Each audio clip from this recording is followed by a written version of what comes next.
বলে এই যে কত ভিতরে ভিতরে সিম আমাকে হেল্প করার নাই বলে আমি চারা তুলি। আসসালামু আলাইকুম, কেমন আছেন সবাই? আমি ভালো আলহামদুলিল্লাহ। আমি আজকে ছাদ বাগানে আসলাম, তো ছাদ বাগানে মাশাআল্লাহ সিম অনেকগুলি একসাথে বড় হয়েছে, তো এগুলি বিসমিল্লাহ গুলি উঠাইতে হবে। তো সিমগুলি তো মাশাআল্লাহ এর মাঝখানে অনেকবার উঠাই নিলাম, তো আজকে আবার উঠাইতেছি। এই মাশাআল্লাহ অনেকগুলি সিমই আজকে উঠানো যাবে, আর এক ছড়া থেকে মাশাআল্লাহ কতগুলি সিম উঠানো যায়। তো সিমগুলি এই গাছটা মানে চিন্তা করা যায় যে মাশাআল্লাহ কত ফুল আসছে সমানে। এই গাছটা আমি লাগাই নাই, এটা নিজে নিজে উঠছে। আমার কাছে মনে হয় যে নিজে নিজে যে গাছগুলি উঠে ওগুলিতে আল্লাহর রহমত বরকত থাকে বেশি, ওগুলিতে ফলন ধরে বেশি। তো মাশাআল্লাহ এই একটা গাছই মানে অসম্ভব মানে সিম ধরছে, চিন্তাই করা যায় না যে এতগুলি সিম ধরবে, আশা করি নাই। এটা ওই দিন ভেঙেই ফেলছি, উঠাইতে নিয়ে এটা নিচে কয়েকটা উঠাইছিলাম, এইখানে ভেঙে গেছে। এই যে একটা সরা মাশাআল্লাহ কতটা সুন্দর, রান্না করলে 2-3টা সরার সিম হইলেই হয়ে যায়, অনেক লাগে না মাশাআল্লাহ। এই যে এগুলিতে সমানে একটা সিম গাছে এইরকম ফুল ধরছে, তো এই মাচাটাও একদম একটা গাছ দিয়েই ভরে গেছে মাশাআল্লাহ। এখানে মুখ ভরে উঠানো যাবে। ভেঙে গেছে, আসলে সরা ভেঙে গেলে মুশকিল, সরার উপরেও কিন্তু ফুল ধরে, পরে পরবর্তীতে আস্তে আস্তে ফুল ধরতে থাকে আর সিম ধরে। এই যে এখানে আমি এটা ছিঁড়তে গিয়ে এই সরাটা ভেঙে ফেলছি। কতটা সুন্দর এই যে সিম সমানে ধরা, এখানে ভিতরে ভিতরে সিম, এখানে এই যে এগুলি সরাইলে আরো এই যে পিছনে এক একটা মানে সরা যেটা বলে, এই যে কতগুলি সিম এক একটা সরাতে কতগুলি সিম ধরে মাশাআল্লাহ। কতগুলি এই সিম এখানে মাশাআল্লাহ বিসমিল্লাহ। সবগুলি নিয়ে নিলাম, কারণ সবগুলি নেওয়ার উপযুক্ত, সবগুলি নিয়ে নিলাম। হাত ভরে আবার পড়েও গেছে, এগুলি উঠাই নিতে হবে।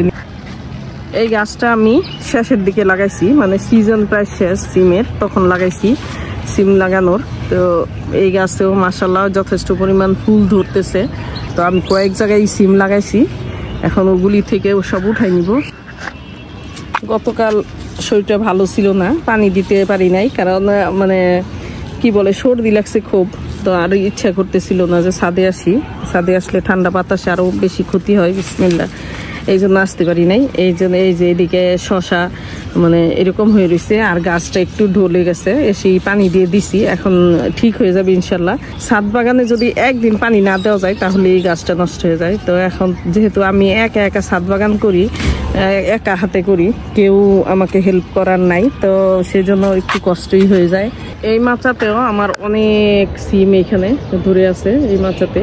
তো এই মাচাতে সিম গাছ শুধু এই ভায়োলেট কালার, কি বলে এটাকে আসলে কালারটা আমি বুঝতে পারি না, এই যে এই কালারটাই বেশি তো সুন্দর লাগে আমার কাছে এই কালারটা। আর এই কালারের সিমগুলি আমার খুবই পছন্দের বলতে কয়েকদিন পর এগুলি যখন বাড়তি হবে, এর বিচিগুলি এত বড় বড় হয়, তো এই জন্য আমি এই সিমটা লাগাইছি। মানে বীচির জন্য প্রচুর বড় বড় মোটা মোটা বীজ হয় এটাতে। এর কালারটাও মাশাআল্লাহ আমার কাছে অনেক সুন্দর লাগে।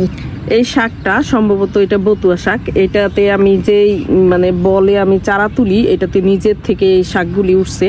তো মাশাআল্লাহ একেবারে পুরাটাই ভরে গেছে। এখন শাকগুলি যে কিভাবে আমি গাছ উঠায় নিব নাকি কেটে নিব আসলে আমি জানি না, তারপরও আমি মানে গাছ উঠায় নিতেছি না, মানে দেখি হয়তো আরো বের হইতে পারে। তো যেহেতু আমি জানি না যে এগুলি কি গাছ উঠে নিতে হয় নাকি কেটে নিতে হয়, তো বিসমিল্লাহ তারপরে কেটে নেই। যদি নিচের থেকে বের হয় তাহলে তো আরো মানে বের হবে, আরো খাওয়া যাবে।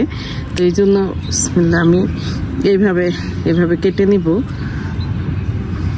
এখানে আমি আসলে এই কি বলে, এখানে আমি এই যে বেগুন চারা বুনছিলাম, বেগুনের বীজ বুনছিলাম, ওই বেগুনের বীজ বোনার মধ্যে থেকে এইভাবে এই বতুয়া শাকটা উঠছে। তো এতগুলি মাশাআল্লাহ অনেকগুলি বতুয়া শাক এখানে। তো আমি এগুলি কেটে নিব।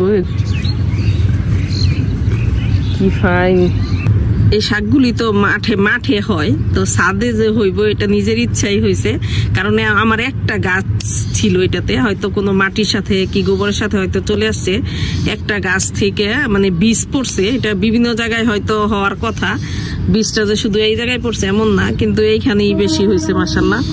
পরবর্তীতে এগুলি থেকে গোড়া থেকে হবে কিনা জানি না।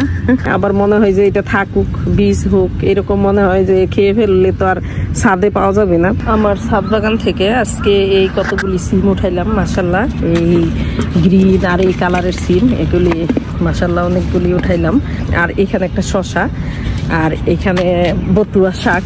মানে আশ্চর্য, ছাদ বাগানে বতুয়া শাক, তো আমার কাছে খুবই খুশি লাগতেছে। এই যে এই পরিমাণ হয়েছে, এটার সাথে হয়তো অন্যান্য শাক কিছু মিলাইয়া রান্না করতে হবে, না হলে একবার হয়ে যাবে আমাদের। তো মাশাআল্লাহ মানে খুবই খুশি লাগতেছে এই বতুয়া শাক দেখে। আর সিমও মাশাআল্লাহ অনেকগুলি উঠাইছে, আলহামদুলিল্লাহ আলহামদুলিল্লাহ। তো আজকে আমার ছাদ বাগানের কালেকশন। আপনাদের যদি আমার ছাদ বাগানের ভিডিও ভালো লাগে তাহলে আমার পেজটা লাইক, ফলো, শেয়ার করবেন। তো সবাই ভালো থাকেন, সুস্থ থাকেন, আল্লাহ হাফেজ।